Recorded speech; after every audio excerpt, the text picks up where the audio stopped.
राज्यातील प्रत्येक क्रीडांगणावर स्वच्छतागृह, चेंजिंग रूम, प्रकाश योजनांसह सीसीटीव्ही सुविधा अनिवार्य करण्याबाबत उपमुख्यमंत्री सुनेत्रा अजित पवार यांचे निर्देश. महाराष्ट्रातील महिला खेळाडू विविध क्रीडा प्रकारांमध्ये राष्ट्रीय आणि आंतरराष्ट्रीय स्तरावर उल्लेखनीय कामगिरी करत आहेत. त्यांना अधिक सुरक्षित, सन्मानजनक आणि प्रोत्साहनपर वातावरण उपलब्ध करून देण्यासाठी राज्यातील क्रीडांगणाच्या विकासासोबतच प्रत्येक क्रीडांगणावर मॉडेल स्वच्छतागृह, पुरेशी प्रकाश योजना, स्वतंत्र चेंजिंग रूम आणि सुरक्षिततेसाठी सीसीटीव्ही यंत्रणा उभारण्याबाबत राज्यस्तरीय एकसंध धोरण तयार करण्यात यावे, असे निर्देश उपमुख्यमंत्री तथा क्रीडा मंत्री सुनेत्रा अजित पवार यांनी दिले.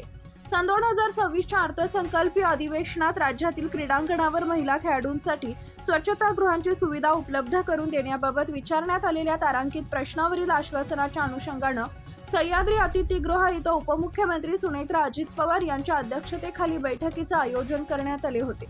यावेळी नगरविकास राज्यमंत्री माधुरी मिसाळ, आमदार दिलीप नार्वेकर, आमदार चित्रा वाघ, सामान्य प्रशासन विभागाच्या अप्पर मुख्य सचिव व्ही राधा, क्रीडा विभागाचे प्रधान सचिव रणजित सिंह देवल, उपमुख्यमंत्र्यांचे सचिव डॉक्टर राजेश देशमुख, कोकण विभागीय आयुक्त रुबल अग्रवाल, दूरदृश्य प्रणालीद्वारे क्रीडा व युवक सेवा विभागाचे आयुक्त दीपक सिंगला, बृहन्मुंबई महानगरपालिकेचे अतिरिक्त आयुक्त अविनाश ढाकणे यांच्यासह विविध विभागांचे वरिष्ठ अधिकारी उपस्थित होते.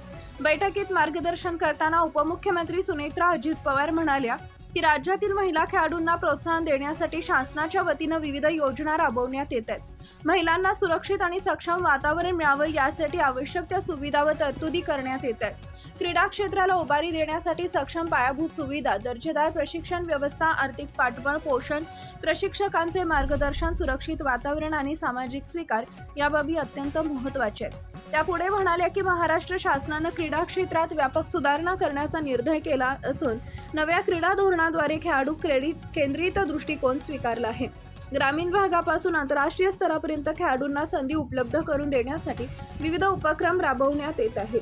महिला खेळाडूंना क्रीडांगणावर आवश्यक मूलभूत सुविधा उपलब्ध झाल्यास त्यांच्या सहभागात आणि कामगिरीत अधिक सुधारणा होईल. राज्यातील सर्व क्रीडांगणावर महिला खेळाडूंसाठी आवश्यक सुविधा निर्माण करण्यासाठी एकसूत्रता राखत संबंधित सर्व विभागांनी परस्पर समन्वयानं काम करावे, तसेच याबाबत कृती आराखडा तयार करून त्याची प्रभावी अंमलबजावणी करावी, असे निर्देशही उपमुख्यमंत्री सुनेत्रा अजित पवार यांनी यावेळी दिले.